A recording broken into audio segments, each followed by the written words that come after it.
दोस्तों, स्वागत है आपका आपके अपने YouTube चैनल हिंदी श्री पे। आज हम इकाई 9 से संबंधित निबंध का वाचन करेंगे। उसके पहले हम जो निबंध का वाचन कर रहे हैं, भारतवर्षोन्नति कैसे हो सकती है, उनके जो लेखक है भारतेंदु हरीशचंद्र के जीवन के बारे में थोड़ी सी जानकारी प्राप्त कर लेते हैं। भारतेंदु हरीशचंद्र का जन्म भाद्रपद ऋषि पंचमी संवत 1907 तदनुसार 9 सितंबर सन 1850 ईस्वी को सोमवार के दिन प्रातःकाल काशी में हुआ था। यद्यपि राधा कृष्ण ने इनका जन्म भाद्रपद शुक्ल सप्तमी संवत 1907 9 सितंबर 1850 ईस्वी को बताया है। तो याद रखिएगा कि राधा कृष्ण दास ने, हालांकि 9 सितंबर 1850 ही ठहरता है, बस खाली सप्तमी शुक्ल सप्तमी को बताया है। भारतेंदु जी सेठ अमीर चंद के वंश के चौथी पीढ़ी के संतान थे। ये भी देखिए, बहुत जरूरी है। अमीर चंद के वंश के चौथी पीढ़ी के संतान थे। कहा जाता है कि इनके पूर्वज अंग्रेजों के बहुत बड़े वफादार थे। सेठ अमीरचंद का अंग्रेजों के साथ व्यापारिक संबंध था और यही कारण है कि भारतेंदु में राजभाषा और देश भाषा को लेके थोड़ा सा द्वंद्व देखा जाता है। नेक्स्ट है, रॉबर्ट क्लाइव के द्वारा धोखा मिलने पर अमीर चंद सदमे से पागल भी हो गए थे।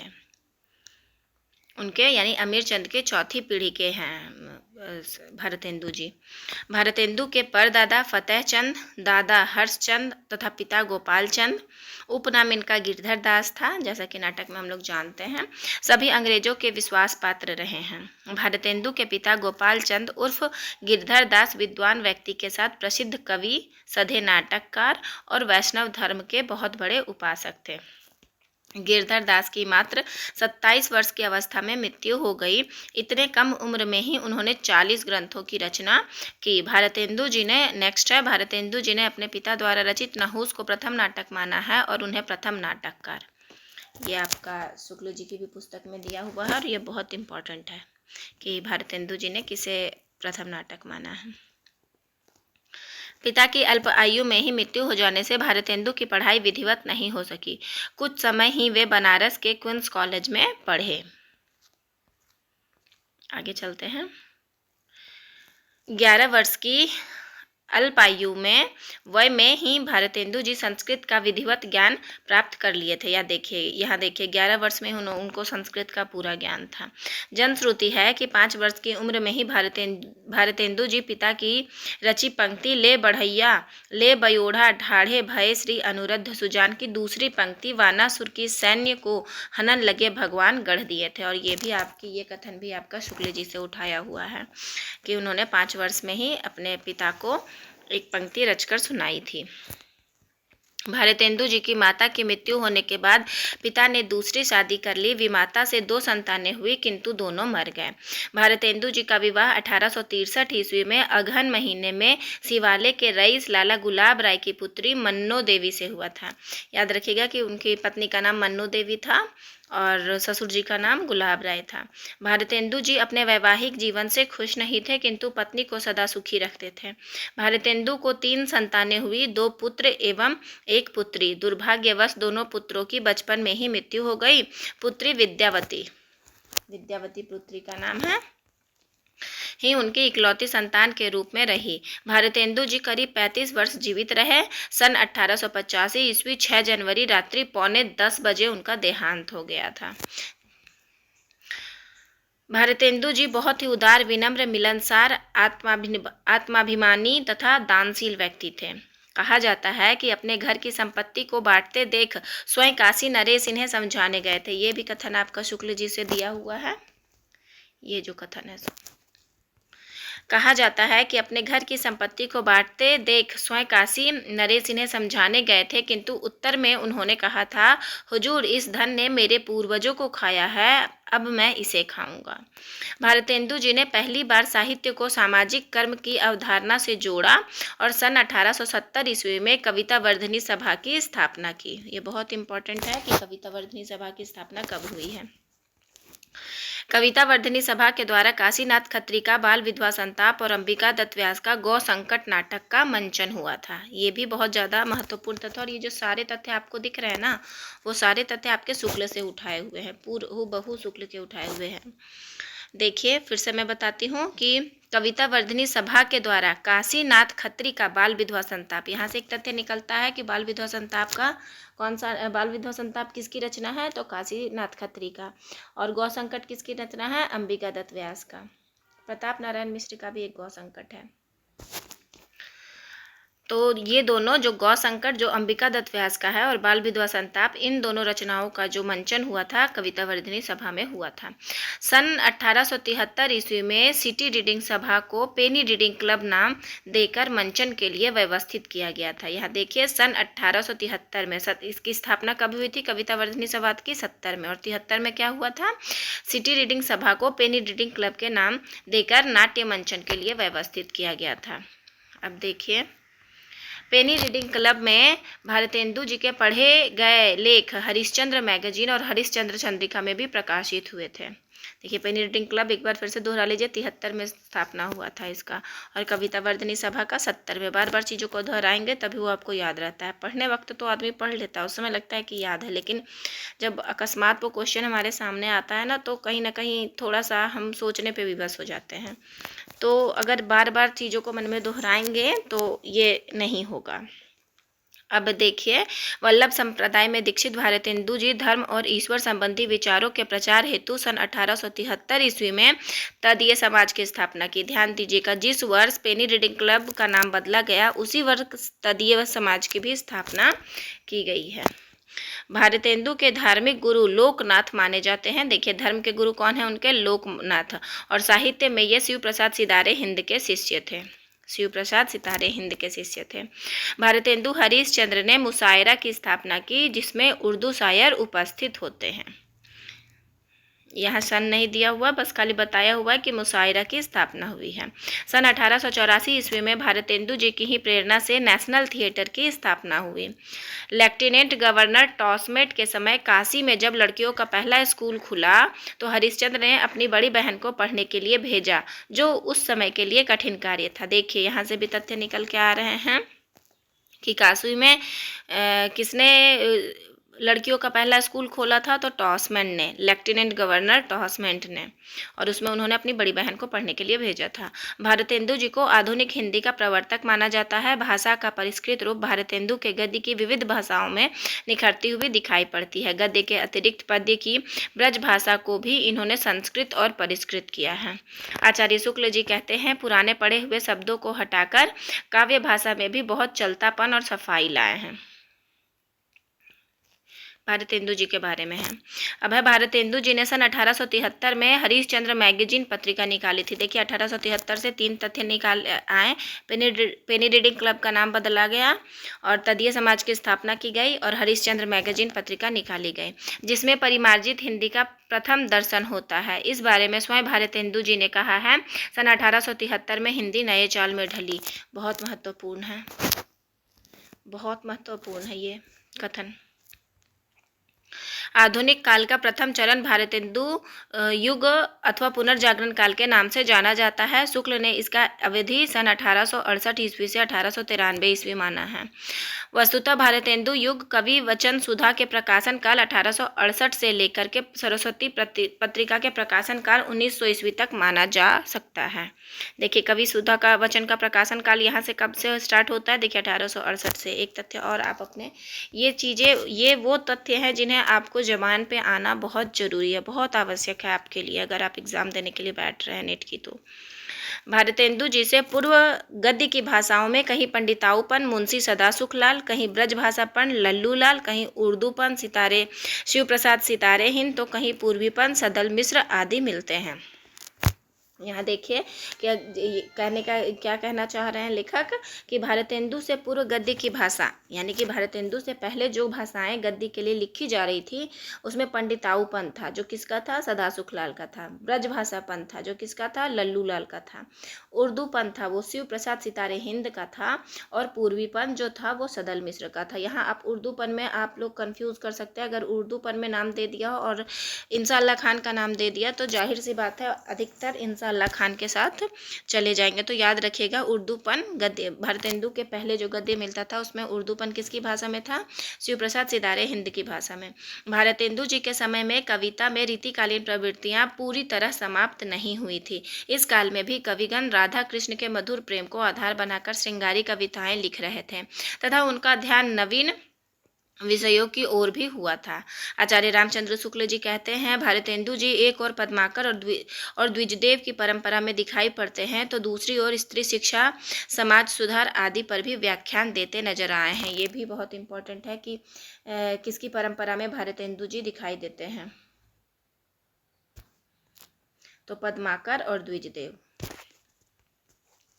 भारतेंदु हरिश्चंद्र के प्रभाव से उनके पास कवियों का एक समूह तैयार हो गया था जिसे भारतेंदु मंडल कहा जाता है। इस मंडल के कवियों में प्रेमघन, बालकृष्ण भट्ट, लाला श्रीनिवास दास, ठाकुर जगमोहन सिंह, अंबिका दत्त व्यास, प्रताप नारायण मिश्र, राधाचरण गोस्वामी, राधाकृष्ण दास, रामकृष्ण वर्मा, लाला सीताराम, दामोदर शास्त्री सप्रे आदि रहे हैं। दामोदर शास्त्री सप्रे आपको जल्दी कहीं नहीं दिखने को मिलेंगे, तो ये ध्यान रखिएगा, दामोदर शास्त्री सप्रे भी थे। क्वेश्चन होगा कि भारतेंदु मंडल में नहीं शामिल हैं। हिंदी में आलोचना की शुरुआत भारतेंदु जी के नाटक नामक निबंध से हुआ था। देखिए, आलोचना का आरंभ, ये भी बहुत महत्वपूर्ण तथ्य है कि आलोचना का आरंभ कब हुआ था? भारतेंदु जी के नाटक नामक निबंध से, यानी कि नाटक नहीं है, निबंध है ये, बस उसका नाम नाटक है। भारतेंदु जी हिंदी साहित्य के सर्वप्रथम अभिनीत नाटक जानकी मंगल शीतला प्रसाद त्रिपाठी में लक्ष्मण की भूमिका निभाई थी। इसी प्रकार नील देवी नाटक में पागल की भूमिका निभाई थी तथा सत्य हरिश्चंद्र में हरिश्चंद्र की भूमिका निभाई थी। याद रखिए कि भारतेंदु जी ने 3 नाटक का अभिनय किया था। पहला जानकी मंगल, ठीक है, जो शीतला प्रसाद त्रिपाठी जी का था, इसमें उन्होंने लक्ष्मण की भूमिका निभाई थी। दूसरा है नील देवी नाटक, जिसमें उन्होंने पागल की भूमिका निभाई थी। और तीसरा है सत्य हरिश्चंद्र में हरिश्चंद्र की भूमिका निभाई थी।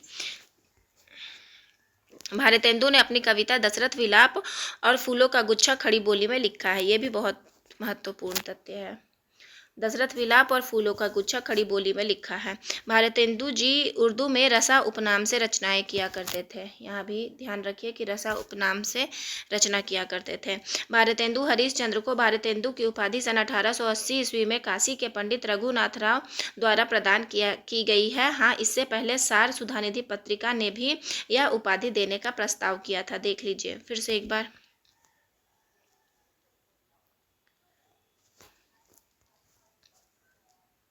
हाँ, देखिए कौन दिया था उनको भारतेंदु की उपाधि? रघुनाथ राव, रघुनंदन राम जी के नाम से आप लोग याद रख सकते हैं कि रघुनाथ राव उन्होंने दिया था। और इसके पहले सार सुधानिधि पत्रिका ने भी उपाधि देने का प्रस्ताव किया था। आगे बढ़ते हैं। भारतेंदु जी के जन्म शताब्दी वर्ष 1950 में हिंदी के जन कवि नागार्जुन ने उनके ऊपर भारतेंदु शीर्षक से एक लंबी कविता लिखी थी। देख लीजिए, जब 100 वर्ष उनके जन्म के पूरे हुए थे तब नागार्जुन ने उनके ऊपर एक लंबी कविता लिखी थी। भारतेंदु जी ने भक्त सर्वस्व नामक प्रथम पद्य पुस्तक मात्र 20 वर्ष की आयु में लिखा था। इस पुस्तक दूसरा नाम श्री चरण जी वर्णन भी मिलता है। देखिए, उन्होंने एक पुस्तक लिखा था, एक पद्य पुस्तक लिखा था भक्त सर्वस्व, और दूसरा नाम उसका है श्री चरणची वर्णन। भारतेंदु जी का पहला नाटक विद्या सुंदर है, जो एक अनुदित नाटक है। इनका पहला मौलिक नाटक वैदिक हिंसा हिंसा न भवति 1873। याद रखिएगा कि जहाँ तथ्य आप याद रख रहे हैं 1873 का पेनी रीडिंग क्लब, कवि वचन सुधा, वहीं पे इसको तदीय समाज, वहीं पे ये भी रख लीजिए कि इनका पहला मौलिक नाटक वैदिक हिंसा हिंसा न भवति आया था, जो एक प्रहसन है।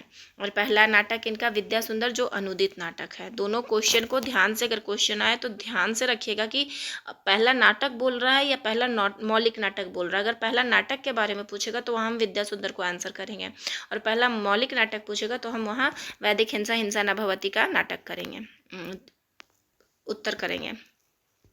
भारतेंदु जी का अपूर्ण नाटक सती प्रताप है, जिसे बाद में राधा कृष्ण दास ने पूरा किया था। ये उनके भारतेंदु जी ने प्रबोधिनी पत्रिका में विदेशी वस्तुओं के बहिष्कार का प्रत्यक्ष वर्णन किया है। डॉक्टर राजेंद्र लाल ने भारतेंदु हरिश्चंद्र को राइटिंग मशीन कहा है। देख लीजिए, किसने इनको राइटिंग मशीन कहा है? राजेंद्र लाल ने। हिंदी के प्रसिद्ध कथाकार रांगे राघव ने भारतेंदु के जीवन पर आधारित भारती का सपूत नामक उपन्यास लिखा है। देखिए, रांगे राघव ने भारती का सपूत नामक उपन्यास लिखा है। डॉक्टर रामविलास शर्मा ने भारतेंदु जी को आधुनिक साहित्य का पितामह कहा है। रामविलास शर्मा जी ने आधुनिक साहित्य का पितामह कहा है। बाबू राधा कृष्ण दास ने भारतेंदु हरिश्चंद्र की कुल रचनाओं की संख्या 238 बताई है। भारतेंदु जी अपने नाटकों के प्रगीतों में शिष्ट हास्य के साथ व्यंग्योक्ति और मुकरियों की भी रचना की है। उनके व्यंग्योक्तियों का 3 वर्गों में बांटा जा सकता है: पैरोडी, स्यापा और गाली। बंदर सभा के गीतों की रचना भारतेंदु जी ने उर्दू नाटक इंदर सभा के गीतों की पैरोडी के रूप में की है। उर्दू का स्यापा उर्दू फारसी के स्यापा नामक काव्य शैली में लिखा गया है। भारतेंदु जी ने है उर्दू, हाय हाय, कहाँ सिधारी हाय हाय आदि पंक्तियों के द्वारा उर्दू मारी गई पर व्यंग्य किया है। समधिन मधुमास की रचना गाली नामक व्यंग्य गीति की शैली में भारतेंदु जी ने किया है। यहाँ देख लीजिए, मैं एक साथ आप लोगों को बता देती हूँ कि बंदर सभा जो है वो पैरोडी व्यंग्य शैली में लिखा गया है।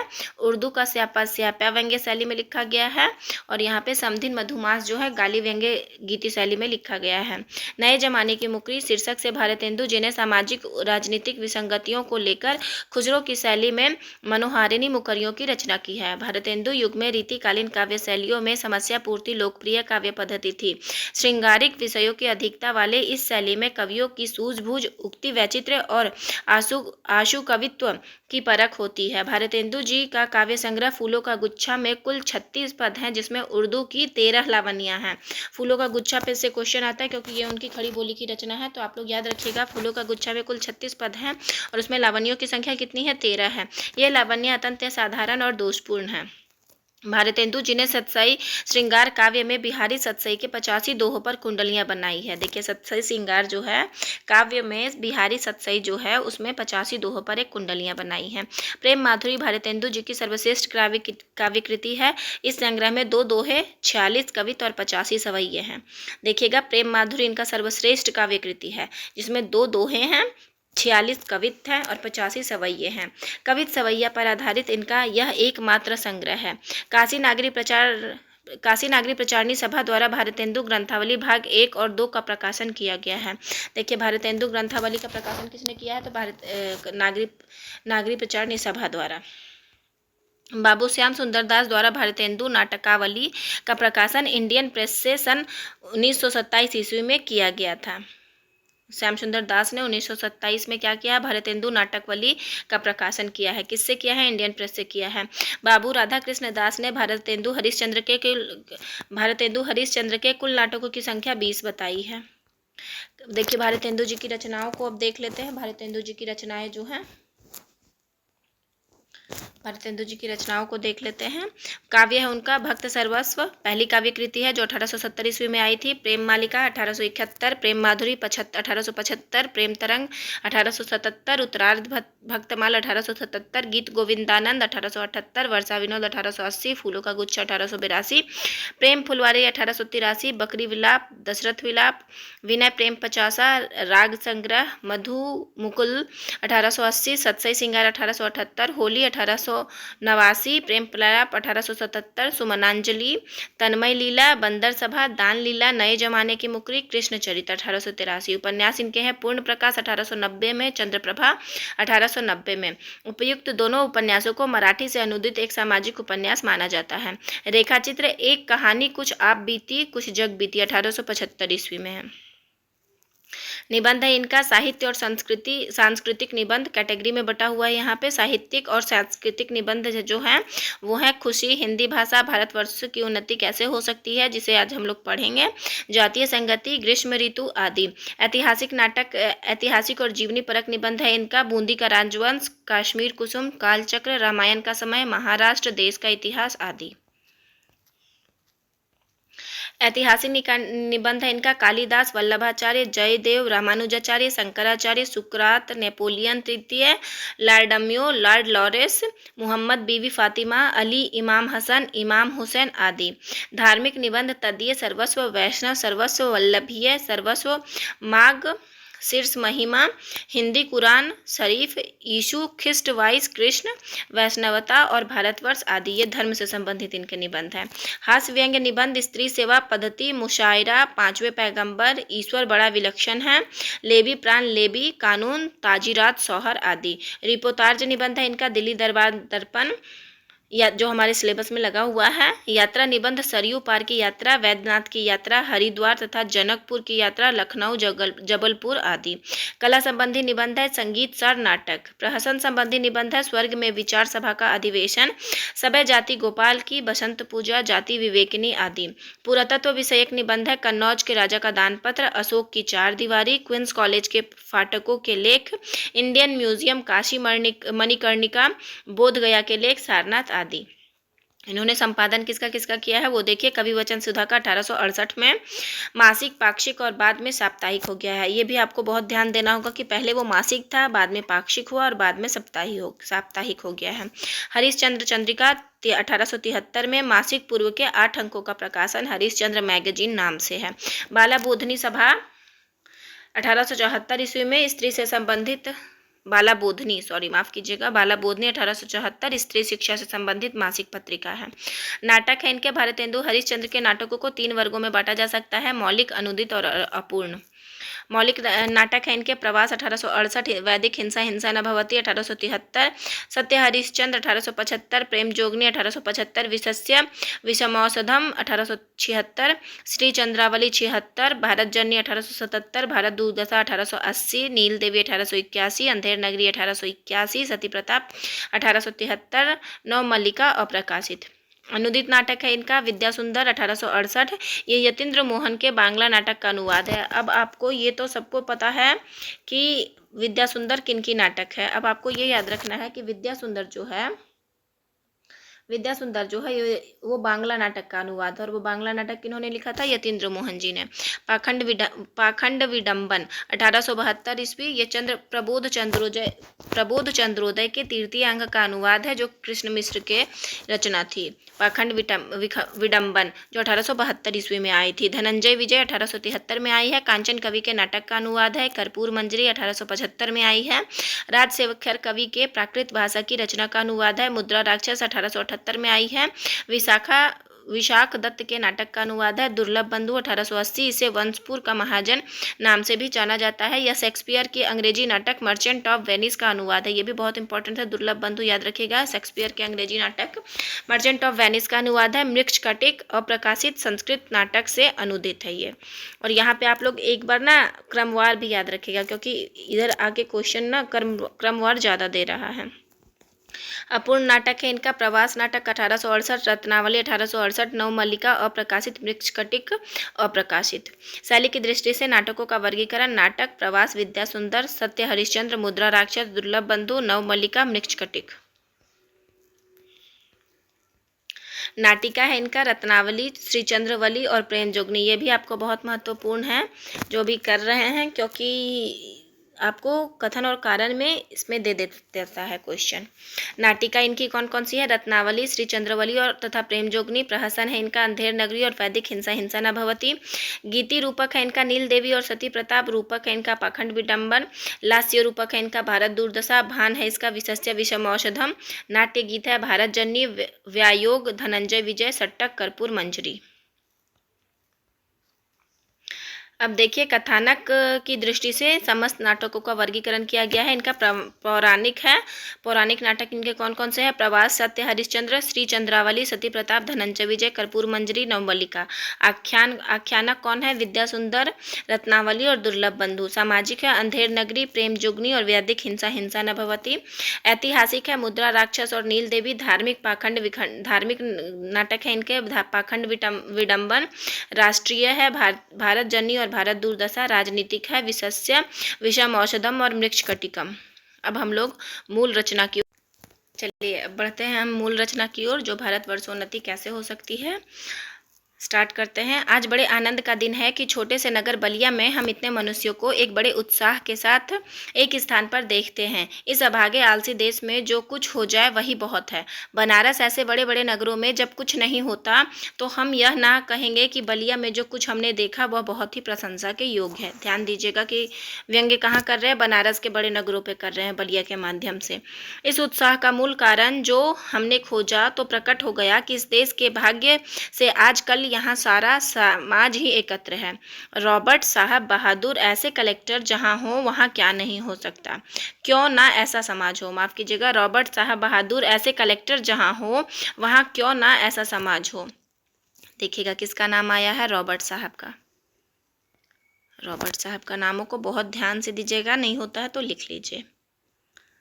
जिस देश और काल में ईश्वर ने अकबर को उत्पन्न किया था उसी में अबुल फजल, बीरबल, टोडरमल को भी उत्पन्न किया है। यहाँ रॉबर्ट साहब अकबर हैं। देख लीजिए, रॉबर्ट साहब की तुलना किससे की गई है, अकबर साहब। रॉबर्ट साहब की तुलना किससे की गई है, अकबर साहब की। जो मुंशी चतुर्भुज सहाय, मुंशी बिहारी लाल साहब आदि अबुल फजल और टोडरमल हैं। यहाँ देखिए टोडरमल कौन है, मुंशी बिहारी लाल। बिहारी जो हैं वो इक्वल टू हैं टोडरमल के, और चतुर्भुज सहाय जो हैं वो अबुल फजल के बराबर हैं। हमारे हिंदुस्तानी लोगों तो रेल की गाड़ी है। यहाँ देखेगा कि लेखक ने हिंदुस्तानी लोगों को क्या कहा है, रेल की गाड़ी कहा है। यद्यपि फर्स्ट क्लास, सेकंड क्लास आदि गाड़ी बहुत अच्छी अच्छी और बड़े बड़े महसूल की इस ट्रेन में लगी है, पर बिना इंजन सब नहीं चल सकती। वैसे ही हिंदुस्तानी लोगों को कोई चलाने वाला हो तो ये क्या नहीं कर सकते। इनसे इतना कह दीजिए कि चुप साधी रहा बलवाना। ये भी देखिए, ध्यान दीजिएगा कि उन्होंने क्या भारतीयों के लिए कहा है कि चुप साधी रहा बलवाना। फिर देखिए हनुमान जी को अपना बल कैसे याद आता है। सो बल कौन याद दिलावे, भारतेंदु, राजे महाराजे, नवाब, रईस या हाकिम। मतलब लेखक कहना चाह रहे हैं कि ये कौन उनको याद दिलावे कि का चुप साधी रहा बलवाना, मतलब तुम चुप क्यों हो, तुम बलवान हो। ये याद भारतीयों को कौन दिलवाए, हिंदुस्तानी राजे महाराजे दिलवाएं, नवाब दिलवाएं, रईस दिलवाएं या हकीम दिलवाएं। राजे महाराजों को अपनी राजे महाराजे को अपनी पूजा राजे महाराजों को अपनी पूजा भोजन झूठी गप से छूटती नहीं है। हकीमों को कुछ तो सरकारी काम घेरे रहता है, कुछ बाल घुड़दौड़ थिएटर में समय लगा, कुछ समय बचा भी तो उनको क्या गर्व है कि हम गरीब गंदे काले आदमियों से मिलकर अपना अनमोल समय खोवे। बस यही मसल रही, तुम गैरों से कब फुर्सत, हम अपने गम से कब खाली। चलो बस हो चुका मिलना, ना हम खाली ना तुम खाली। फिर से एक बार ध्यान से सुन लीजिएगा कि किस पंक्ति का जिक्र यहाँ किया हुआ है, भारतवर्ष उन्नति कैसे हो सकती है। मैं अब तो पंक्तियाँ क्रमवार से भी दी हुई है, तो पहला याद रखिएगा कि का चुप साधी रहा बलवाना है। दूसरा है गज़ल जो है डाला हुआ है वो है, तुम्हें गैरों से कब फुर्सत, हम अपने गम से कब खाली। चलो बस हो चुका मिलना, ना हम खाली ना तुम खाली।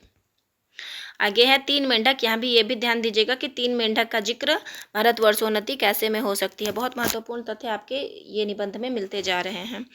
तीन मेंढक एक के ऊपर एक बैठे हैं। ऊपर वाले ने कहा जौक शौक, बीच वाले ने कहा गम सम, सबसे नीचे वाला पुकारा गए हम। यहाँ ध्यान दीजिएगा, जौक शौक पहला वाला बोलता है, दूसरा वाला गमसम बोलता है, तीसरा वाला बोलता है गए हम।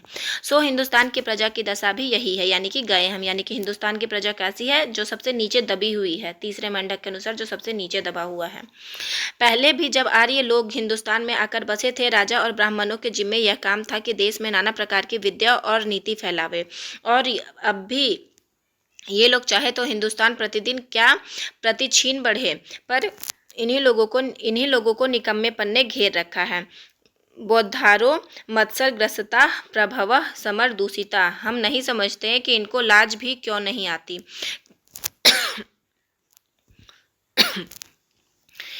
आती कि उस समय में जबकि इनके पुरखों के पास कोई भी सामान नहीं था, तब उन लोगों ने जंगल में पत्ते और मिट्टी की कुटियों में बैठकर बांस की नालियों से जो तारा ग्रह आदि भेद कर के उनकी गति लिखी है, वह ऐसी ठीक है कि 16 लाख रुपए की लागत से विलायत में जो दूरबीन बनी है उनसे उन ग्रहों का वेद करने में भी ठीक वही गति आती है। यहाँ ध्यान दीजिएगा, यहाँ महत्वपूर्ण क्या है कि जो विलायत में जो दूरबीन बनी थी वो कितने रुपए की थी, 16 लाख रुपए की थी। तो ये बता रहे हैं लेखक जी, भारतेंदु जी ये बता रहे हैं कि पुराने ज़माने के जो थे उन्होंने घर के मतलब भारत में रहकर ही लाखों वर्ष पहले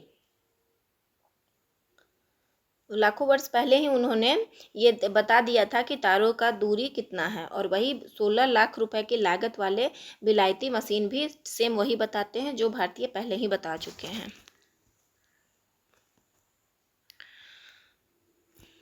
आगे चलते हैं। और अब आज इस काल में हम लोगों की अंग्रेजी विद्या के और जनता की उन्नति से लाखों पुस्तकें और हजारों यंत्र तैयार हैं। जब हम लोग नीरी चुंगी के कतवार फेंकने की गाड़ी बन रहे हैं। यह समय ऐसा है कि उन्नति की मानो घुड़दौड़ हो रही है। अमेरिकन, अंग्रेज, फ्रांसीस आदि तुर्की ताजी सब सरपट दौड़े जा रहे हैं। देखिए कौन कौन दौड़ रहे हैं। अमेरिकन, अंग्रेज और फ्रांसीस आदि तुर्की ताजी सब सरपट दौड़े जाते हैं। सब के जी में यही है कि पाला हमी पहले छू लें।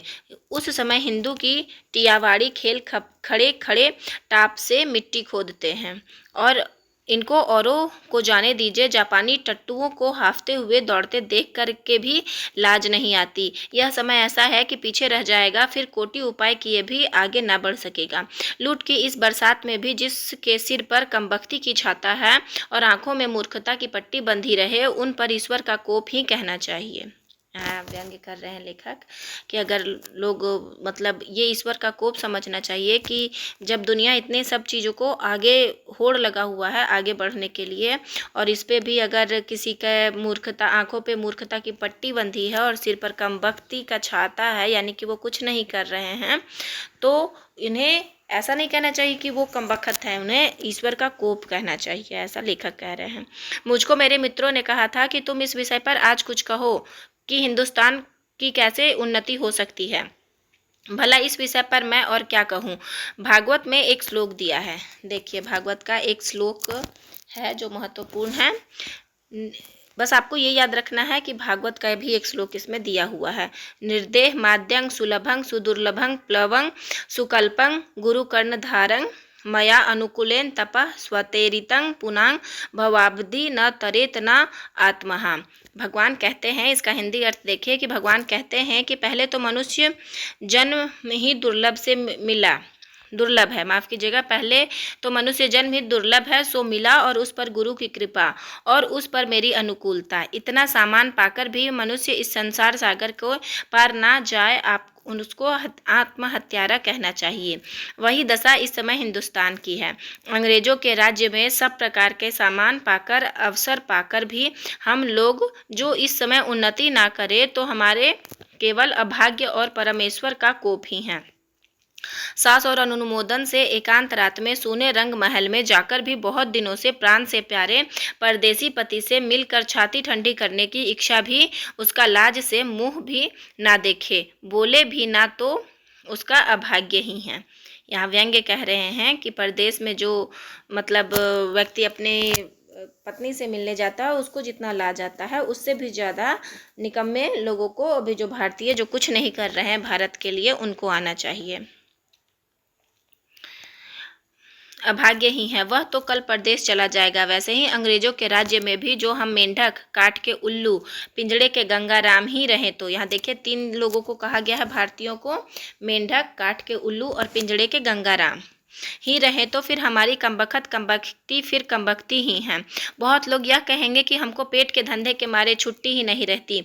बाबा हम क्या उन्नति करें, तुम्हारा पेट भरा है, तुमको दून की सूझती है। उसने एक हाथ से अपना पेट भरा, दूसरे हाथ से उन्नति के कांटों को साफ किया। क्या इंग्लैंड में किसान, खेत वाले, गाड़ीवान, मजदूर, कोचवान आदि नहीं हैं? ऐसा प्रश्न कर रहे हैं कि क्या इंग्लैंड में ये सब नहीं है, किसान, खेत वाले, गाड़ीवान आदि?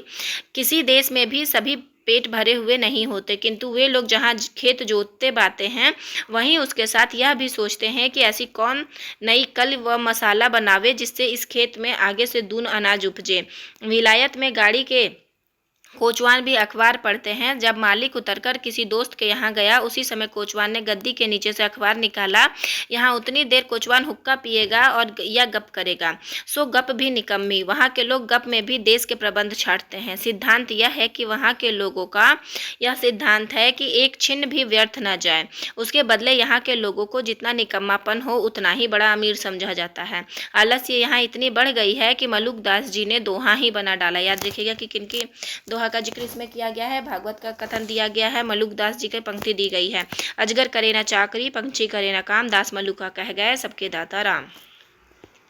चारों ओर आंख उठाकर देखिए तो बिना काम करने वालों की ही चारों ओर बढ़ती है। रोजगार कहीं कुछ भी नहीं है। अमीरों, मुसाहिबी, दल्लालों और अमीरों के नौजवान लड़कों को खराब करना या किसी की जमा मार लेना, इनके सिवा बतलाइए और कौन रोजगार है जिससे कुछ रुपया मिले। चारों ओर दरिद्रता की आग लगी हुई है। किसी ने बहुत ठीक कहा है कि दरिद्र कुटुंबी इस तरह अपनी इज्जत को बचाता फिरता है जैसे लाजवंती बहू फटे कपड़ों में अपने अंग को छिपाए जाती है। यहाँ देखिए कि किससे किसका ये किया गया है कि दरिद्र कुटुंबी अपनी इस तरह अपनी इज्जत को बचाता फिरता है जैसे लाजवंती बहू फटे कपड़ों में अपने अंग को छिपाए जाती है।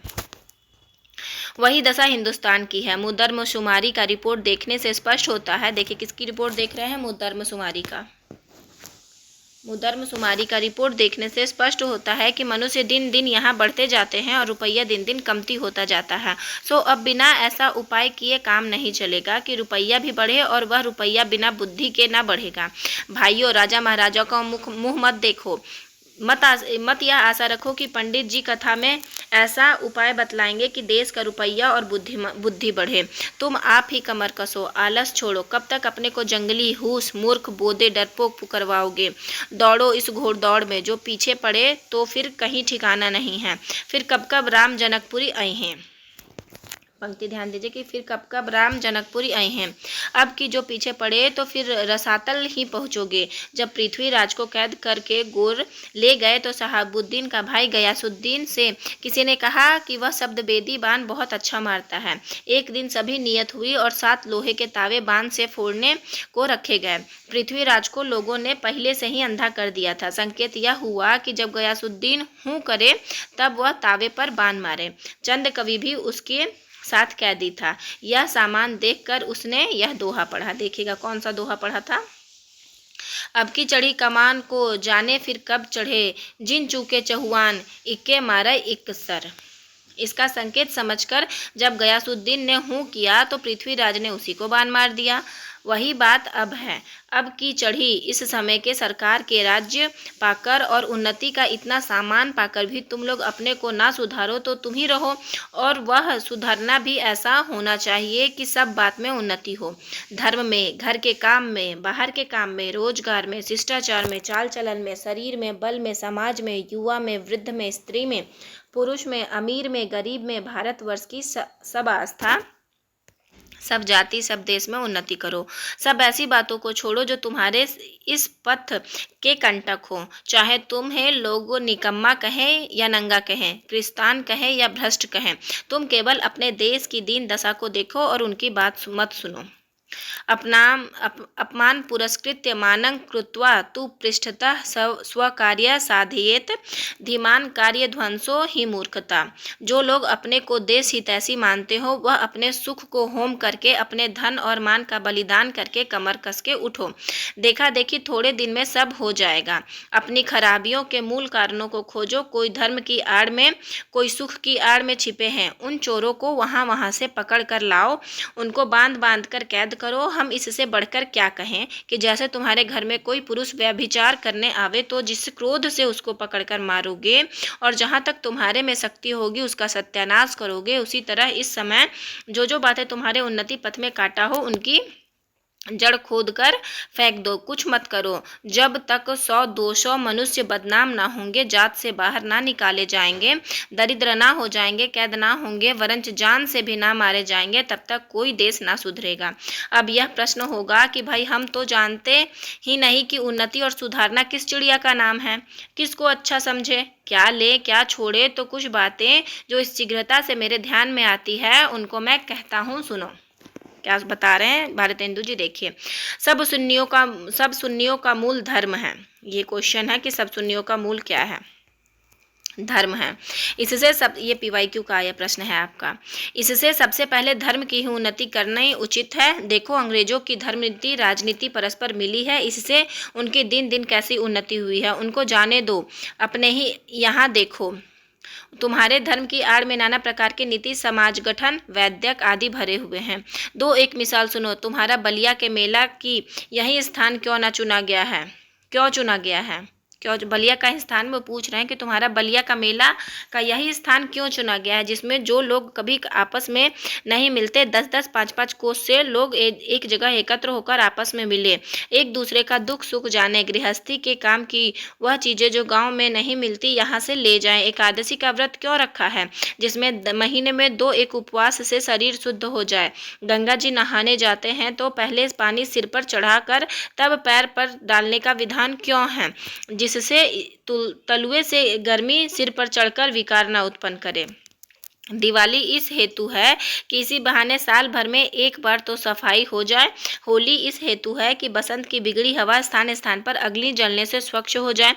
यही त्योहार ही तुम्हारी म्यूनिसिपालिटी है। याद रखिएगा कि लेखक ने किसको म्यूनिसिपालिटी कहा है, देखिए यहाँ लिखा हुआ है, यही त्योहार ही तुम्हारी म्यूनिसिपालिटी है। ऐसे ही सब पर्व, सब तीर्थ व्रत आदि में कोई हकीमत है। उन लोगों ने धर्म रीति और समाज नीति को दूध पानी की भांति मिला दिया है। देखिए किन्होंने दूध पानी, धर्म और समाज को दूध पानी की नीति मिला दिया है, विदेशियों ने।